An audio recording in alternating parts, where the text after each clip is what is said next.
Hey guys, Ricky Widmer here from Most Valuable Podcast. You're about to listen to a little bit of our primetime podcast that we recorded this week. Make sure to go to Blog Talk Radio / Most Valuable Podcast for our full-length podcast that you can go ahead and download. I hope you enjoy it. I know me and Brandon did recording it.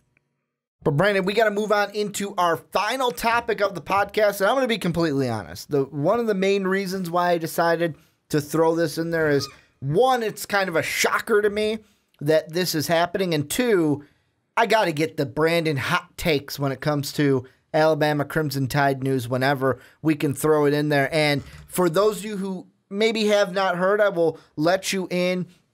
4-star 2018 recruit Damion Pierce, who's a running back, officially had reopened his commitment, or his recruitment, I should say, this week, basically backing off his commitment with the Alabama Crimson Tide. And right now, for the 2018 class, Alabama has 2 commitments.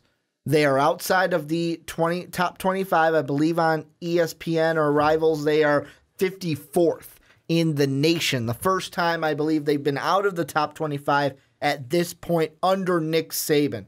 Brandon, I'm not going to beat the bush. I'm going to be straightforward with you. Should we be worried about Alabama and their 2018 recruiting class? See, right now, I think that most people would look at this as cause for concern. They only have 2 commits, and they would think Alabama, even at this time, this is odd for you guys not to have it, because for Alabama, the higher ranked, more sought after prospects are going to be committing later on, and I think that for them to have only 2 right now, when you have Miami, who has 17 total, Ohio State has 10, LSU has 16, Penn State 13. At this time last year, Alabama had 9, and it had 8 in 2016 and 16 and 15. I think that one of the possibilities, and this is just a speculation, but the fact that there has been so much turnover in the coaching staff. So Lane Kiffin's gone, Steve Sarkisian's gone. Offensive line coach Mario Cristobal is gone.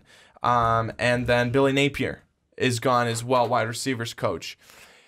As long as Nick Saban is still at the helm, is still the head coach, and is still the guy who wins all the time, people are going to want to go to Alabama. But when you see all these coaches leaving, I think that also may be something where some guys would look at that and go, all right, well, they were there for a while. Those coaches they were kind of solid for a while with them. Now, does that mean it's starting over for the Crimson Tide? And if that's what that means, maybe I go somewhere else where things are a little bit more, let's say, put together, quote unquote, put together. And now that could get interesting. So I don't necessarily know if this is a bad thing for Alabama or if this is a real negative, but I certainly think it is not normal for them to only have 2 at this time. But would I say it's cause for concern? Not yet. If it gets to be later on and they've got 4, they've got 5 total, then I think we could go, this doesn't look good.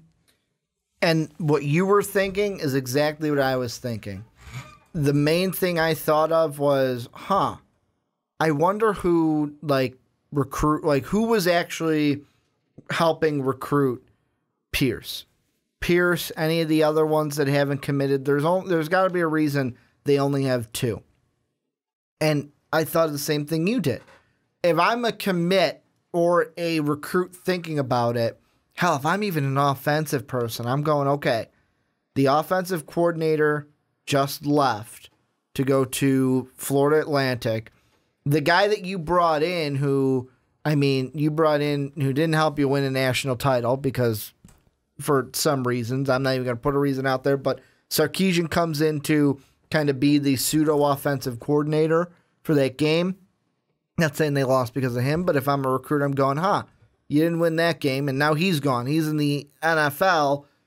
Why am I going there? And I wonder if Nick Saban is, and I can't believe I'm going to say this, Brandon, but I am. Is he a big enough name right now to get recruits early on. And I mean, this could totally come back to bite me in the butt because people are going to say you're ludicrous. Nick Saban is one of the hierarchies in coaching that he is. But I'm looking at not just how he treats his system, because him, Belichick, I'm thinking like the original coaching trees. Like I'm thinking more NFL too, like Lombardi, Bill Belichick, Bill Parcells, Nick Saban. They come from the coaching tree of it's all about the team, not the player. And I'm looking at players right now, and I'm looking at sports overall, and more so, we are having a shift from it just being about the team and who cares about your name on the back of your jersey. It is all about that name on the front of the jersey, to where now players are getting their own, and this is in the pros, getting their own shoe deals, getting their own endorsements, where I'm going to use Odell Beckham as an example. Nike is now paying him for his shoe, and he is making more money from Nike than he is for playing for the Giants. That's where we're at. And I know that you're saying, well, Ricky, college kids don't get paid. Why are you bringing this up? Because if I'm a high school recruit and I'm good enough to commit to Alabama, let's be honest, I'm good enough to commit anywhere in D1 football. And if I'm good enough to commit anywhere in D1 football, one of my main goals is I'm not just thinking about college. I'm thinking about getting to the three-letter word or the three-letter acronym NFL. That is what I'm thinking about. And if I'm looking at Nick Saban and his program, I'm going, okay, he wins football games, but I need some consistency in the coaching staff. That's not there. And if Lane Kiffin couldn't deal with this guy and Nick Saban got on his nerves, who's to say that this guy's not going to get on my nerves? Because I'm looking at it, and if Lane Kiffin got bugged by Nick Saban, you don't think an 18-year-old, 19-year-old kid is not going to get bugged by Nick Saban as well? I think that the kid would get bugged easier than the adult.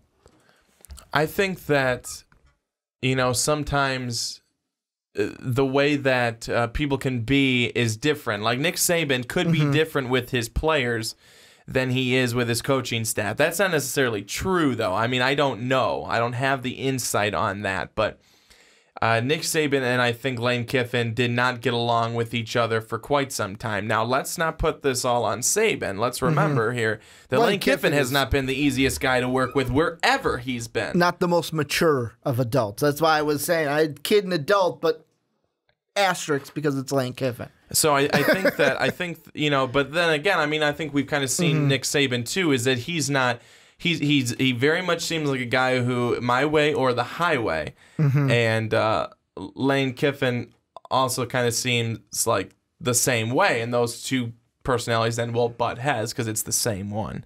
But I think that doesn't, when you see all those coaches leave and the turnover there's no consistency in the staff. But you can't necessarily say that because Lane Kiffin was there for a couple of years. It's not like he was there for a little bit and left, or a year and left. I think that Nick Saban, he gets winners. He finds winners. That's what he does. But let's see. You made a comment earlier. Who was recruiting these guys? Was it Saban? Or was it Kiffin? Or was it Sarkisian? Probably not Sarkisian. He didn't have enough time there, really. Or was it, was it the offensive line coach? Was it the wide receiver coach? Who was on those visits? Was Nick Saban on every one of them? Did he go to every single one of them? Or did he have Kiffin go out there? Did he have his members of his staff go out there? And then you commit to them, and then your point of contact is that person, and then they leave, and now it's like, okay, what am I doing? That's the interesting part. But Ricky, if you want to win and you want to be able to make a name for yourself in college football, but why not? Why would you not? What have they done that has made you think that they're not going to win? No, they're kind of. Look at it, they're kind of even like if you the change Kentucky, your staff, doesn't mean you're not going to win. Like what John Calipari does for his players in basketball. Alabama does the same thing for players in football. They have a ton of players that get drafted each year. And I did look on 247sports.com, and they had it where Derek Ansley, the defensive backs coach, he was the primary recruiter of Pierce. So really you have the defensive back coach was the prime recruiter, and then the associate head coach and running backs coach, Burton Burns, was the secondary. Both of those are still on. But, and the thing I say was when I said, but there's that lack of consistency, I'm not speaking from an analytical side. I'm not speaking from our side, because we've sat here and go, well, yeah, Lane Kiffin has been there for the last 4 years. But I'm speaking of it from the sense of a kid coming out of high school. And some kids might look at it and go, there are some right now that haven't committed. And I bet you there's a few of them that are going, you know what, Alabama is my number one choice. I can wait. I don't have to make my decision yet. I'm going to wait and see how things play out. I bet you there's a handful of those players saying, you know what, I'm just going to sit back. I'm going to see how everything plays out. I'm going to let all the dust settle, and then I'll make my decision after I see what happens, after coach contacts me a little bit more and gets on the recruiting trail a little bit.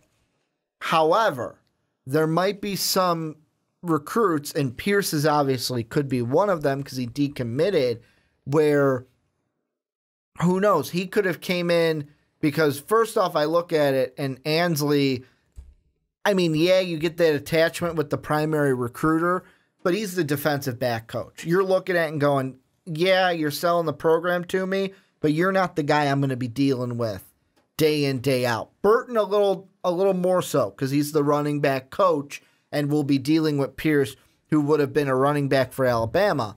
But who knows? Maybe Pierce was like, hey, you know what? I like this system. I want to go play in a Lane Kiffin offense. Lane Kiffin leaves and it goes, whoa, everything changes. And sometimes it's really hard being 18 thinking, okay, I got 3 years. 3 years until I can go pro, unless you're at a smaller school. Then pros aren't on your mind. But like I said, if you're going to Alabama, odds are you either think it in your head or you know it in your head that you have the talent to possibly go pro to the NFL. And if I'm sitting there 18, Pierce could have been sitting there going, hey, you know what? I don't want to be playing my 3 years of college ball, maybe even one of them, getting used to a new offensive coordinator, getting used to an offensive system. Let's be honest. He would have came in and he wouldn't have even, the way Alabama does things, unless there were no running backs, where we know that to be false. There's always running backs at Alabama. It's like Yeldon graduates. Here's Bo Scarborough. Oh, who was there before Yeldon? It was Eddie Lacy. Oh, Mark Ingram. Running back U is kind of what I want to call them, but they also have a good defense every single year. So it's kind of like they do everything well, U, except for the quarterback, except for Jalen Hurts, who kind of went against that mold a little bit last year. I just look at it and I see Pierce and I go, maybe it was something of, how do I want to spend? I know that I have 1 year of high school in 18, and then I come out. I'm going to be with them for 3 years. I don't want to deal with that. I don't want to deal with any of this. I'll go somewhere else. And to each his own. But there could be players like Pierce that are like that. But there are, I bet you, a handful of students that are like, you know what? I don't have to make my decision right now. I'll make it at a later time, and I'll see what happens with Alabama. Ricky, my final comment, my final thought on this Alabama segment, it's the Crimson Tide have not finished. They have not finished with a recruiting class ranked lower than number 2 since 2009. And in that time, the last 4 recruiting classes, they've landed 76 of the ESPN 300 prospects over the past 4 recruiting classes. And they've been able to build up such a team because of it. And I think that obviously people are getting a little worried and concerned because, oh my gosh, well, if they don't have all these top recruits within this recruiting class, they are not going to be good. A down year can happen. But I think because we see it as Alabama, Down years don't exist. I think that I'm going to wait and see. I'm going to, if I had to put my money on it and you held a gun to my head, I'll say they'll be fine. They'll be in the top 25, maybe even in the top 10 when it's all said and done. Because just looking at the top 10 recruits for 2018, there are 4 of them that have made their commitments. Quarterback Trevor Lawrence chose Clemson, number 1. Number 2, Xavier Thomas, defensive end, has chose Clemson. Then you have Galate, the inside linebacker, number 6, chose Southern Cal, and then Vincent, the defensive tackle from Florida, chose Ohio State. They're the only ones to make their decision. So we have a ton of players in the top 10, even in the top 20, that have not made decisions. So there are players at the top, but my final thought is just, hey, some of these players are probably just sitting there saying, hey, I'm going to sit back, I'm going to see what happens when the dust clears from all this, and then I'll see if it affects my decision or not. Well, thank you guys for checking out this video from the Primetime Podcast. If you want to check out more, click right over here. The video's right over here. Check it out. Check it out. Check it out.